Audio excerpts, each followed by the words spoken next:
Delhi ಬ್ಲಾಸ್ಟ್ಗೆ Pulwama link, ಒಂದು car 5 ಮಾಲೀಕರು ಆತ್ಮಾಹುತಿ ದಾಳಿ, ವೈಟ್ ಕಾಲರ್ ಉಗ್ರರ ಜಾಡಿನ ಶಂಕೆ ವ್ಯಕ್ತವಾಗ್ತಾ ಇದೆ. ದೆಹಲಿ ಬ್ಲಾಸ್ಟ್ ಸಂಬಂಧ ಮತ್ತೆ ಇಬ್ಬರ ಬಂಧನ ಆಗಿದೆ. ಉತ್ತರ ಪ್ರದೇಶದ ಫರೀದಾಬಾದ್ನಲ್ಲಿ ಬಂಧಿಸಿರೋದು 50 ರಿಂದ 60 ಕೆಜಿ ಸ್ಫೋಟಕಗಳನ್ನು ಸೀಸ್ ಮಾಡಲಾಗಿದೆ. ಎನ್ಐಎ ಹಾಗೂ ಉತ್ತರ ಪ್ರದೇಶ ಪೊಲೀಸರ ತುರ್ತು ಆಪರೇಷನ್ ಸ್ಫೋಟಕ ಸಂಗ್ರಹಿಸಿಟ್ಟಿದ್ದಂತಹ ಬಗ್ಗೆ ಪರಿಶೀಲನೆ ಮಾಡಿತು. ಬಂಧಿಸಿದ ಇಬ್ಬರ ಹಿನ್ನೆಲೆಯಲ್ಲಿ ಈ ಬಗ್ಗೆ ಮಾಹಿತಿಯನ್ನ ಸಂಗ್ರಹ ಮಾಡಲಾಗ್ತಾ ಇದೆ. ಆ ಇಬ್ಬರು ಯಾರು, ಏನು, ಎತ್ತ ಆ ಎಲ್ಲ ಮಾಹಿತಿಗಳನ್ನ ಕಲೆಕ್ಟ್ ಮಾಡ್ತಾ ಇದ್ದಾರೆ. ಫರೀದಾಬಾದ್ನಲ್ಲಿ ಸಿಕ್ಕ ಡಾಕ್ಟರ್ಗೆ ಈ ಸ್ಫೋಟಕ್ಕೂ ಲಿಂಕ್ ಇದೆಯಾ? ಸ್ಫೋಟಕ ಸಂಗ್ರಹ ಮಾಡಿಟ್ಟದ್ದು ಯಾಕೆ? ಬಾಡಿಗೆ ಮನೆಯಲ್ಲಿ ಆ ಇಬ್ರು ಏನ್ ಮಾಡ್ತಾ ಇದ್ರು? ಅನೇಕ ಲಿಂಕ್ಗಳ ಬೆನ್ನತ್ತಿದ್ದಾರೆ ಪೊಲೀಸರು. ಬಾಡಿಗೆ ಕೊಟ್ಟಿದ್ದ ಮನೆ ಮಾಲೀಕರನ್ನ ವಿಚಾರಣೆ ಮಾಡಿದ ಎನ್ಐಎ ಟೀಮ್. ಎಷ್ಟು ದಿನದಿಂದ ಬಾಡಿಗೆ ಇದ್ರು, ಏನ್ ಕೆಲಸ ಮಾಡ್ತಾ ಇದ್ರು, ಎಲ್ಲಿಂದ ಬಂದಿದ್ರು, ಇನ್ನು ಇವರ ಭೇಟಿಗಾಗಿ ಮನೆಗೆ ಯಾರೆಲ್ಲ ಬರ್ತಾ ಇದ್ರು ಇತ್ಯಾದಿ ಪ್ರಶ್ನೆಗಳನ್ನ ಇಟ್ಟುಕೊಂಡು ಎನ್ಐಎ ಅಧಿಕಾರಿಗಳು ತನಿಖೆಗೆ ಮುಂದಾಗ್ತಾ ಇದ್ದಾರೆ. ಬ್ಲಾಸ್ಟ್ ಸಂಬಂಧಪಟ್ಟಂಗೆ ಮತ್ತೆ ಇಬ್ಬರ ಬಂಧನ ಆಗಿದೆ. ಬ್ಲಾಸ್ಟ್ ಆಗಿರುವಂಥದ್ದು ದೆಹಲಿಯ ಮೆಟ್ರೋ ನಿಲ್ದಾಣದ ಗೇಟ್ ನಂಬರ್ 1 ಬಳಿ. ಮತ್ತೊಂದು ಕಡೆ ಮತ್ತೊಬ್ಬ ಇಬ್ಬರನ್ನ ಶಂಕಿತರನ್ನ ಅರೆಸ್ಟ್ ಮಾಡಲಾಗಿದೆ ಎನ್ಐಎ ಕಡೆಗಿಂದ.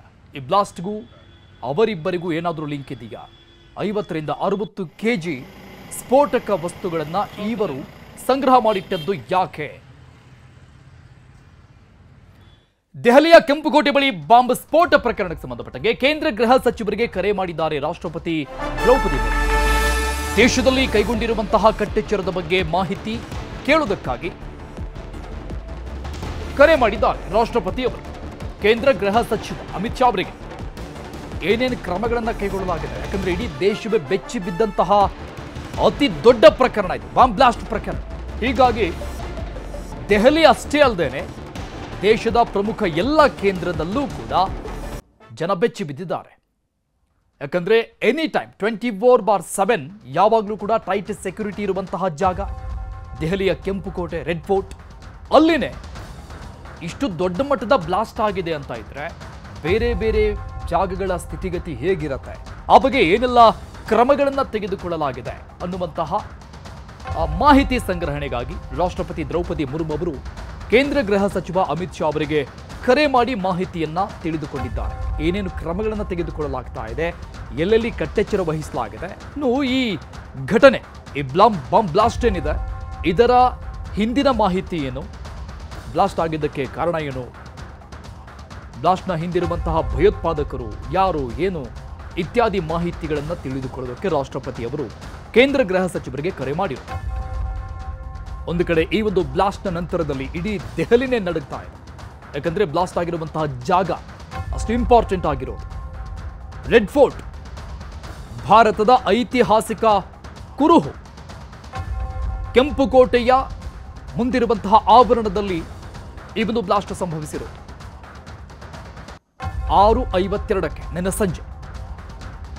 ಹೀಗಾಗಿ ಬಹಳಷ್ಟು ತಲ್ಲಣಕ್ಕೆ ಕಾರಣವಾಗ್ತಾ ಇದೆ. ದೆಹಲಿಯಲ್ಲಿ ಅಷ್ಟೇ ಅಲ್ಲ, ಇಡೀ ಭಾರತದಾದ್ಯಂತ ಬೇರೆ ಬೇರೆ ಎಲ್ಲ ಭಾಗಗಳಲ್ಲೂ ಕೂಡ, ಎಲ್ಲ ರಾಜ್ಯಗಳಲ್ಲೂ ಕೂಡ ಪ್ರಮುಖ ಐತಿಹಾಸಿಕ ಕುರುಹುಗಳೇನಿದೆ. ಫಾರ್ ಎಕ್ಸಾಂಪಲ್ ಈಗ ನಮ್ಮ ಬೆಂಗಳೂರಲ್ಲೂ ಕೂಡ ವಿಧಾನಸೌಧ, ಹೈಕೋರ್ಟ್, ಇಲ್ಲೆಲ್ಲ ಹೈ ಅಲರ್ಟ್ ಘೋಷಣೆ ಮಾಡಲಾಗಿರುತ್ತೆ. ಕಟ್ಟುನಿಟ್ಟಿನ ಕ್ರಮಗಳನ್ನು ತೆಗೆದುಕೊಳ್ಳಲಾಗಿರುತ್ತೆ. ಈ ರೀತಿಯಾಗಿ ದೇಶದ ಪ್ರತಿಯೊಂದು ರಾಜ್ಯಗಳಲ್ಲೂ ಕೂಡ ಹೈ ಅಲರ್ಟ್ ಘೋಷಣೆ ಆಗಿರುತ್ತೆ. ಆಯಾ ವಲಯಕ್ಕೆ ಸಂಬಂಧಪಟ್ಟಂಗೆ ಕಟ್ಟುನಿಟ್ಟಿನ ಕ್ರಮಗಳನ್ನು ತೆಗೆದುಕೊಳ್ಳಲಾಗಿರುತ್ತೆ. ರಾಷ್ಟ್ರಪತಿ ದ್ರೌಪದಿ ಮುರ್ಮು ಅವರು ಕೂಡ ಈ ಎಲ್ಲ ಮಾಹಿತಿಗಳ ಸಂಗ್ರಹಣೆಗಾಗಿ ಕೇಂದ್ರ ಗೃಹ ಸಚಿವ ಅಮಿತ್ ಶಾ ಅವರಿಗೆ ಕರೆ ಮಾಡಿದ್ರು ಅನ್ನೋ ಮಾಹಿತಿ ಸಿಗ್ತಾ ಇದೆ. ಅಮಿತ್ ಶಾಗೆ ಕರೆ ಮಾಡಿ ಏನೇನು ಕ್ರಮಗಳನ್ನು ತೆಗೆದುಕೊಳ್ಳಲಾಗ್ತಾ ಇದೆ ಅಂತ ಮಾಹಿತಿಯನ್ನು ಸಂಗ್ರಹಿಸಿದ್ದಾರೆ. ದೆಹಲಿ ಸ್ಫೋಟದ ಪ್ರಕರಣದ ತನಿಖೆಗಿಳಿದಿದೆ ಎನ್ಐಎ ಟೀಮ್. ಇಡೀ ತನಿಖೆ ಎನ್ಐಎಗೆ ವಹಿಸಿದೆ ಗೃಹ ಇಲಾಖೆ. ಕೇಂದ್ರ ಗೃಹ ಇಲಾಖೆಯಿಂದ ಈ ಒಂದು ಪ್ರಕರಣವನ್ನ ಎನ್ಐಎಗೆ ಹಸ್ತಾಂತರ ಮಾಡಲಾಗಿದೆ, ವಹಿಸಲಾಗಿದೆ. ಇಡೀ ತನಿಖೆಯನ್ನ ಎನ್ಐಎ ಮಾಡಬೇಕು ಅಂತ ಗೃಹ ಇಲಾಖೆ ಆದೇಶವನ್ನು ಮಾಡಿದೆ. ತನಿಖೆಗಿಳಿದಿದೆ ಎನ್ಐಎ. ಮಹತ್ವದ ಸಾಕ್ಷ್ಯಗಳ ಸಂಗ್ರಹಣೆಗೆ ಮುಂದಾಗ್ತಾ ಇದೆ. ಸ್ಫೋಟಕ್ಕೆ ಬಳಸಿದ್ದಂತಹ I-20 ಕಾರ್ನ ಚಲನವಲನದ ಹುಡುಕಾಟ ಎಲ್ಲಿಂದ ಬಂತು, ಎಷ್ಟು ದಿನಗಳ ಕಾಲ ಎಲ್ಲಿತ್ತು, ಮಾಲೀಕರು ಯಾರ್ಯಾರು? 5 ಜನ ಮಾಲೀಕರು ಈ ಒಂದು ಕಾರಿಗೆ. ಒಬ್ಬರಾದ ನಂತರದಲ್ಲಿ ಒಬ್ಬೊಬ್ಬರು ಖರೀದಿ ಮಾಡಿದ್ದಾರೆ. ಬರೋಬ್ಬರಿ 11 ಗಂಟೆಗಳ ಕಾಲದ ಸಿಸಿಟಿವಿ ದೃಶ್ಯಗಳ ಸಂಗ್ರಹ ಮಾಡೋದಕ್ಕೆ ಎನ್ಐ ಮುಂದಾಗ್ತಾ ಇದೆ.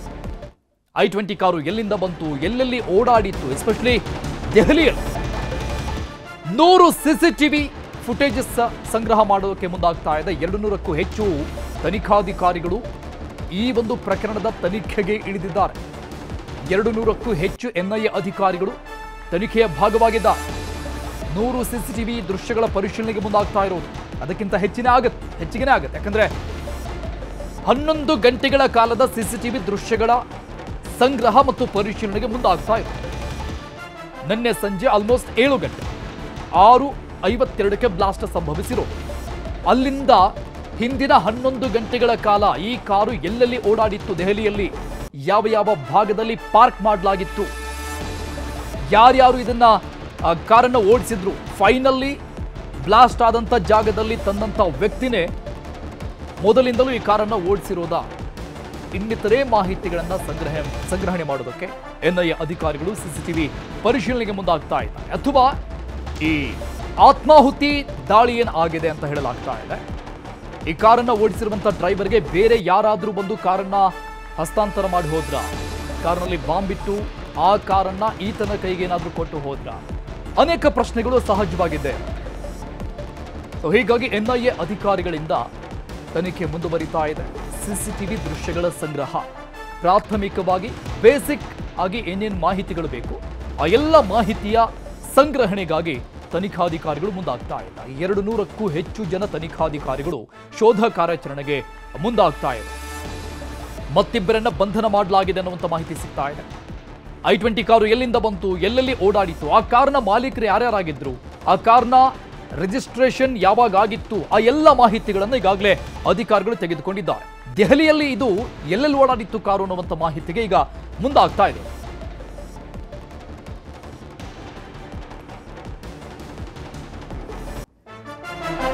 ದೆಹಲಿ ಸ್ಫೋಟದಲ್ಲಿ ಸಾವು ನೋವು ಪ್ರಕರಣಕ್ಕೆ ಸಂಬಂಧಪಟ್ಟಂಗೆ ಅಮಿತ್ ಶಾ ಅವರಿಂದ ಮತ್ತೆ 2ನೇ ಸುತ್ತಿನ ಭದ್ರತಾ ಸಭೆ ನಡೆಸಲಾಗ್ತಾ ಇದೆ. ಮೊದಲ ಸುತ್ತಿನ ಭದ್ರತಾ ಸಭೆ ಈಗಾಗಲೇ ಮುಗಿದಿರು. 2ನೇ ಸುತ್ತಿನ ಭದ್ರತಾ ಸಭೆ ದೆಹಲಿಯ ಕರ್ತವ್ಯ ಭವನ ಗೃಹ ಸಚಿವಾಲಯದಲ್ಲಿ ಈ ಸಭೆ ನಡೀತಾ ಇರೋದು. ಬಹಳ ಸೀರಿಯಸ್ ಆಗಿ ತೆಗೆದುಕೊಳ್ಳಲಾಗಿದೆ. ಕೇಂದ್ರ ಗೃಹ ಇಲಾಖೆಯಿಂದ ಸೀರಿಯಸ್ ಆಗಿ ತೆಗೆದುಕೊಳ್ಳಲೇಬೇಕಾದಂತಹ ಪ್ರಸಂಗ ಅಥವಾ ಘಟನೆ ಕೂಡ ಹೌದು. ಸೊ ಹಾಗಾಗಿ ಕೇಂದ್ರ ಗೃಹ ಇಲಾಖೆಯು ಕೂಡ ಇದನ್ನ ಬಹಳಷ್ಟು ಸೀರಿಯಸ್ ಆಗಿ ತೆಗೆದುಕೊಂಡಿದೆ. ಈಗ ಮತ್ತೆ ಮತ್ತೊಂದು ಮೀಟಿಂಗ್ ಮುಂದಾಗ್ತಾ ಇರುವಂಥದ್ದು ಭದ್ರತಾ ಸಭೆ. ಅಂದ್ರೆ ಇದಕ್ಕೆ ಸಂಬಂಧಪಟ್ಟಂಗೆ ರಕ್ಷಣೆಗೆ ಸಂಬಂಧಪಟ್ಟಂತಹ ಹಿರಿಯ ಅಧಿಕಾರಿಗಳು ಎಲ್ಲರೂ ಕೂಡ ಭಾಗಿಯಾಗಲಿದ್ದಾರೆ. ಎನ್ಐಎ ಅಧಿಕಾರಿಗಳು ಕೂಡ ಭಾಗಿಯಾಗಬಹುದು. ತನಿಖೆ ಭಾಗವಾಗಿರೋದ್ರಿಂದ ಗೃಹ ಇಲಾಖೆಯಿಂದ ಈ ಒಂದು ಪ್ರಕರಣವನ್ನು ಎನ್ಐಎಗೆ ಹಸ್ತಾಂತರ ಮಾಡಲಾಗಿದೆ.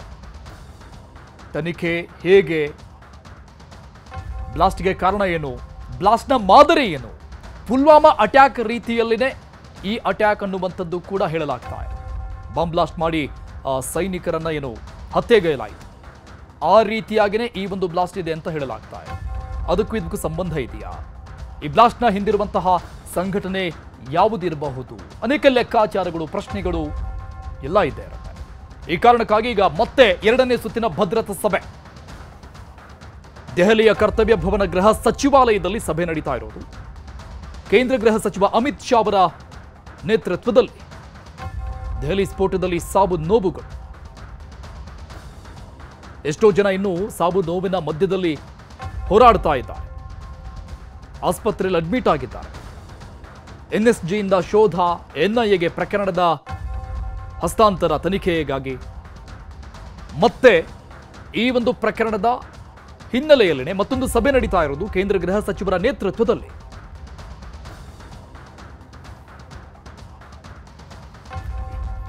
ಈ ಬಗ್ಗೆ ಡೀಟೇಲ್ಸ್ ಕೊಡ್ತಾರೆ ನಮ್ಮ ನ್ಯೂಸ್ ಎಡಿಟರ್ ರಾಘವೇಂದ್ರ ಗುಡಿ, ಲೈವ್ ನಲ್ಲಿ ಜಾಯ್ನ್ ಆಗ್ತಾ ಇದ್ದಾರೆ. ರಾಘವೇಂದ್ರ ಗುಡಿ, ಕೆಲವೇ ಕ್ಷಣಗಳಲ್ಲಿ ಮತ್ತೊಂದು ಸುತ್ತಿನ ಸಭೆ ಕೇಂದ್ರ ಗೃಹ ಸಚಿವರಿಂದ ಅಂತ ಹೇಳ್ತಾ ಇದ್ರೆ, ನಿಜಕ್ಕೂ ಕೂಡ ಈ ಒಂದು ಪ್ರಕರಣವನ್ನ ಎಷ್ಟೊಂದು ಸೀರಿಯಸ್ ಆಗಿ ತೆಗೆದುಕೊಂಡಿದೆ ನಮ್ಮ ದೇಶ ಅನ್ನೋದು ಸಹಜವಾಗಿ ಗೊತ್ತಾಗುತ್ತೆ.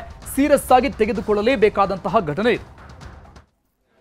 ಅರುಣ್, ಒಂದು ಸ್ಫೋಟ ಹಲವು ಆಯಾಮಗಳು ಈಗ ಬೆಳಕಿಗೆ ಬರ್ತಾ ಇರುವಂಥದ್ದು. ಇದು ಒಂದು ಸ್ಫೋಟ ಏನಿದೆ, ಇದು ಕೇವಲ ಒಂದು ಕಿಡಿ ಮಾತ್ರ. ಅದರ ಹಿಂದೆ ಅತಿ ದೊಡ್ಡದಾಗಿರ್ತಕ್ಕಂಥ ಪ್ಲಾನ್ ನಡೆದಿರುವಂಥದ್ದು ಮತ್ತು ಅದಕ್ಕಿಂತ ದೊಡ್ಡದಾಗಿ ಒಂದು ಹುನ್ನಾರವೇ ನಡೆದಿರುವಂಥದ್ದು ಈಗ ಸ್ಪಷ್ಟವಾಗಿ ಗೋಚರವಾಗ್ತಾ ಇರುವಂಥ ಹಿನ್ನೆಲೆಯಲ್ಲಿ ಈ ಪ್ರಕರಣವನ್ನು ಅತ್ಯಂತ ಗಂಭೀರವಾಗಿ ತೆಗೆದುಕೊಳ್ಳಬೇಕಾಗಿದೆ. ಸಹಜವಾಗಿ ಈ ಒಂದು ವಿಚಾರಕ್ಕೆ ಸಂಬಂಧಪಟ್ಟ ಹಾಗೆ ಸ್ವತಃ ರಾಷ್ಟ್ರಪತಿ ದ್ರೌಪದಿ ಮುರ್ಮು ಅವರೇ ಮಧ್ಯಪ್ರವೇಶವನ್ನು ಮಾಡಿದ್ದಾರೆ. ಈ ಒಂದು ವಿಚಾರಕ್ಕೆ ಸಂಬಂಧಪಟ್ಟ ಹಾಗೆ ಕೇಂದ್ರ ಗೃಹ ಸಚಿವರಾಗಿರ್ತಕ್ಕಂಥ ಅಮಿತ್ ಶಾ ಅವರಿಂದ ಮಾಹಿತಿಯನ್ನು ಪಡೆದುಕೊಂಡಿದ್ದಾರೆ. ಅವರೇ ಕರೆಯನ್ನ ಮಾಡಿ ಈ ಘಟನೆ ಹೇಗಾಯಿತು, ಇದಕ್ಕೆ ಕಾರಣಗಳೇನು, ತನಿಖೆ ಯಾವ ರೀತಿಯಾಗಿ ಆಗ್ತಾ ಇದೆ, ಏನೆಲ್ಲ ಬಂದೋಬಸ್ತ್ಗಳನ್ನು ಮಾಡಿಕೊಳ್ಳಲಾಗಿದೆ, ಹೀಗೆ ಹಲವು ವಿಚಾರಗಳ ಬಗ್ಗೆ ನಮ್ಮ ಸೇನೆಯ ಅತ್ಯಂತ ಉನ್ನತ ದಂಡನಾಯಕರಾಗಿರ್ತಕ್ಕಂಥ ರಾಷ್ಟ್ರಪತಿಗಳೇನಿದ್ದಾರೆ ಅವರೇ ಈ ಒಂದು ವಿಚಾರವನ್ನು ಗೃಹ ಸಚಿವರಿಂದ ನೇರವಾಗಿ ಪಡೆದುಕೊಂಡಿರುವಂಥದ್ದು. ಜೊತೆಗೆ ಅದೇ ಕಾರಣದಿಂದಾಗಿ ಗೃಹ ಸಚಿವ ಅಮಿತ್ ಶಾ ಅವರು ಕೂಡ ಇದನ್ನು ಅತ್ಯಂತ ಅಂದ್ರೆ ನಿಷ್ಪಕ್ಷಪಾತವಾಗಿ ಮತ್ತು ಅತ್ಯಂತ ಆಳದವರೆಗೆ ತನಿಖೆಯನ್ನು ನಡೆಸೋದಕ್ಕೆ ಮುಂದಾಗ್ತಾ ಇರುವಂಥ ಹಿನ್ನೆಲೆಯಲ್ಲಿ ನಮ್ಮ ಕೇಂದ್ರ ಗೃಹ ಸಚಿವಾಲಯ ಇವತ್ತು ಎರಡನೆಯ ಬಾರಿಗೆ ಉನ್ನತ ಮಟ್ಟದ ಸಭೆಯನ್ನು ಕರೆದಿದ್ದಾರೆ. ಇವತ್ತು ಬೆಳಗ್ಗೆ ಸರಿಸುಮಾರು 11ರಿಂದ 12 ಗಂಟೆ ಅವಧಿಯಲ್ಲಿ ಒಂದು ಉನ್ನತ ಮಟ್ಟದ ಸಭೆಯನ್ನು ಕರೆಯಲಾಗಿತ್ತು. ಅದರಲ್ಲಿ ನಮ್ಮ ಇಂಟೆಲಿಜೆನ್ಸ್ ಬ್ಯೂರೋ, RNDW ಸಂಬಂಧಪಟ್ಟಂತ ಮುಖ್ಯಸ್ಥರು ಮತ್ತು ಸಾಕಷ್ಟು ವಿವಿಧ ಇಲಾಖೆಗಳ ಸಂಬಂಧಪಟ್ಟಂತ ಅಧಿಕಾರಿಗಳು ಆ ಸಭೆಯಲ್ಲಿ ಪಾಲ್ಗೊಂಡಿದ್ದರು. ಆ ಸಭೆ ಆಗ್ತಿದ್ದಾಗೆ ಈ ಸಂಪೂರ್ಣ ಸ್ಫೋಟದ ಹೊಣೆಯ ತನಿಖೆಯ ಹೊಣೆಯನ್ನು NIAಗೆ ಕೊಡೋದಕ್ಕೆ ನಿರ್ಧಾರವನ್ನು ಮಾಡಲಾಗುತ್ತೆ. ಈಗ ಆಲ್ರೆಡಿ ನಮ್ಮ ನ್ಯಾಷನಲ್ ಇನ್ವೆಸ್ಟಿಗೇಷನ್ ಏಜೆನ್ಸಿ ಏನಿದೆ ಅವರು ತನಿಖೆಯನ್ನು ಆರಂಭಿಸಿದ್ದಾರೆ. ಈಗ ಮತ್ತೊಂದು ಬಾರಿ ಸಭೆಯನ್ನು ಕರೆದಿರುವಂಥದ್ದು ಮತ್ತೊಂದಿಷ್ಟು ಇದರ ಕುತೂಹಲಕ್ಕೂ ಕೂಡ ಕಾರಣವಾಗ್ತಾ ಇರುವಂಥದ್ದು. ಇಷ್ಟು ಬೇಗ ಕೇವಲ ಕೆಲವೇ ಗಂಟೆಗಳ ಅವಧಿಯಲ್ಲಿ ಎರಡನೇ ಬಾರಿಗೆ ಅತ್ಯಂತ ಉನ್ನತ ಮಟ್ಟದ ಸಭೆಯನ್ನು ಕೇಂದ್ರ ಗೃಹ ಸಚಿವರು ನಿರ್ವಹಣೆ ಮಾಡ್ತಾ ಇದ್ದಾರೆ ಮತ್ತು ಅದನ್ನು ಒಂದು ಕರೆದಿದ್ದಾರೆ ಅನ್ನೋದಾದರೆ ನಿಜಕ್ಕೂ ಅಲ್ಲಿ ಏನಾದರೂ ಬೇರೆ ವಿಚಾರಗಳು ಈಗ ಲಭ್ಯ ಆಗ್ತಾ ಇದ್ದಾವ? ಯಾಕಂದರೆ ಈ ಘಟನೆ ಏನಿದೆ ಇಲ್ಲಿ ಮೇಲ್ನೋಟಕ್ಕೆ ಇದು ಸಾಕಷ್ಟು ಗೋಜಲಮಯವಾಗಿ ಕಂಡರೂ ಕೂಡ ಒಂದು ವೇಳೆ ನಿನ್ನೆಯ ಸ್ಫೋಟಕ್ಕೂ ಮತ್ತು ನಿನ್ನೆ ಪತ್ತೆಯಾಗಿರ್ತಕ್ಕಂಥ ಉಗ್ರರು ಏನಿದ್ದಾರೆ 8 ಜನ ಉಗ್ರರು, ಅದರಲ್ಲೂ 5ರಿಂದ 6 ಜನ ವೈದ್ಯರು ಏನಿದ್ದಾರೆ ಅವರ ಬಳಿಯಲ್ಲಿ ಪತ್ತೆಯಾಗಿರುವಂತಹ ಸ್ಫೋಟಕಗಳಿದ್ದಾವೆ, ಅದಕ್ಕೂ ಇದಕ್ಕೂ ಲಿಂಕ್ ಇರೋದೇನಾದರೂ ಸ್ಪಷ್ಟವಾಗಿ ಬಿಟ್ಟರೆ ಈ ತನಿಖೆ ಅತ್ಯಂತ ಸುಲಭವಾಗಿ ನಡೆದು ಹೋಗುತ್ತೆ. ಯಾಕಂದರೆ ಅದಕ್ಕೆ ಸಂಬಂಧಪಟ್ಟ ಹಾಗೆ ಈಗ ಆಲ್ರೆಡಿ ತನಿಖೆಗಳಾಗ್ತಾ ಇದ್ದಾವೆ. ಸಾಕಷ್ಟು ಜನರನ್ನ ವಶಕ್ಕೆ ಪಡೆದು ವಿಚಾರಣೆಯನ್ನ ಕೂಡ ನಡೆಸಲಾಗ್ತಾ ಇದೆ. ಹೀಗಾಗಿಯೇ ಈ ಒಂದು ವಿಚಾರಕ್ಕೆ ಸಂಬಂಧಪಟ್ಟ ಹಾಗೆ ಕೂಡ ಇದನ್ನು ಅತ್ಯಂತ ಗಂಭೀರವಾಗಿ ತೆಗೆದುಕೊಳ್ಳಲಾಗ್ತಾ ಇರುವಂಥದ್ದು. ಈ ಸಭೆಯಲ್ಲಿ ಏನೆಲ್ಲ ಚರ್ಚೆ ಆಗ್ಬೋದು ಅಂತ ನೋಡೋದಾದ್ರೆ, ಮೊದಲನೇದಾಗಿ NIA ಏನಾದರೂ ಈಗ ಪ್ರಾರಂಭಿಕವಾಗಿರ್ತಕ್ಕಂಥ ಒಂದು ರಿಪೋರ್ಟ್ ಅನ್ನು ಸಬ್ಮಿಟ್ ಮಾಡುತ್ತಾ, ಅಥವಾ ನಿನ್ನೆಯಿಂದಲೂ ಕೂಡ ಈ ಒಂದು ಪ್ರಕರಣದ ತನಿಖೆಯನ್ನ ವಿವಿಧ ಇಲಾಖೆಗಳು ಮಾಡ್ತಾ ಇದ್ದಾವೆ. ಅದರಲ್ಲಿ ದೆಹಲಿ ಪೊಲೀಸರು ಇದ್ದಾರೆ, ಅವರು ಏನಾದರೂ ಮತ್ತೊಂದಿಷ್ಟು ವಿಚಾರಗಳನ್ನ ಇವತ್ತು ಗೃಹ ಸಚಿವರ ಮುಂದೆ ಮಂಡಿಸುವಂತ ಸಾಧ್ಯತೆಗಳಿದ್ದಾವ. ಜೊತೆಗೆ ನಿನ್ನೆ NSG ನಮ್ಮ ನ್ಯಾಷನಲ್ ಸೆಕ್ಯೂರಿಟಿ ಗಾರ್ಡ್ಸ್ ಅವರು ಕೂಡ ಅಲ್ಲಿಗೆ ಭೇಟಿಯನ್ನು ಕೊಟ್ಟು ಪರಿಶೀಲನೆ ಮಾಡಿದ್ದಾರೆ. ನಮ್ಮ ಬಾಂಬ್ ನಿಷ್ಕ್ರಿಯ ದಳದವರು ಅಲ್ಲಿಗೆ ಭೇಟಿಯನ್ನು ಕೊಟ್ಟು ಪರಿಶೀಲನೆ ಮಾಡಿ ಸಾಕಷ್ಟು ಸ್ಯಾಂಪಲ್ಸ್ಗಳನ್ನು ಕಲೆಕ್ಟ್ ಮಾಡಿದ್ದಾರೆ. ಅದೇ ರೀತಿಯಾಗಿ ನಮ್ಮ ಶ್ವಾನ ದಳದವರು ಕೂಡ ಅಲ್ಲಿಗೆ ಭೇಟಿಯನ್ನು ಕೊಟ್ಟಿದ್ರು. ಎಲ್ಲಕ್ಕಿಂತ ಮುಖ್ಯವಾಗಿ ನಮ್ಮ ಫಾರೆನ್ಸಿಕ್ ಟೀಮ್ ಏನಿದೆ ಅವರು ಕೂಡ ಭೇಟಿಯನ್ನು ಕೊಟ್ಟು ಸಾಕಷ್ಟು ಸಾಕ್ಷ್ಯಾಧಾರಗಳನ್ನು ಕಲೆ ಹಾಕಿದ್ದಾರೆ. ಈಗ ಅಲ್ಲಿ ಸಾವನ್ನಪ್ಪಿರುವಂಥವನು ಡಾಕ್ಟರ್ ಉಮರ್ ಅಂತ ಹೇಳಲಾಗ್ತಾ ಇದೆ. ಅದು ಡಾಕ್ಟರ್ ಉಮರ್ ಏನ ಅಂತ ಸ್ಪಷ್ಟವಾಗಬೇಕಾದಾಗ ಅವರ ತಾಯಿಯ ಜೊತೆಯಲ್ಲಿ DNA ಮ್ಯಾಚ್ ಆಗಬೇಕಾಗುತ್ತೆ. ಹೀಗಾಗಿ ಒಂದು ಕಡೆ ಅವರ ತಾಯಿಯ DNA ಅನ್ನು ಪಡೆದು ಇಲ್ಲಿ ಈತನ ಕೈ ಮಾತ್ರ ಪತ್ತೆಯಾಗಿದೆ ಅಂತ ಹೇಳಲಾಗ್ತಾ ಇದೆ. ಆತನ ದೇಹ ಸಂಪೂರ್ಣ ಛಿದ್ರವಾಗಿದ್ರು, ಆತನ ಕೈ ಇಂಟ್ಯಾಕ್ಟ್ ಆಗಿ ಪತ್ತೆಯಾಗಿದೆ.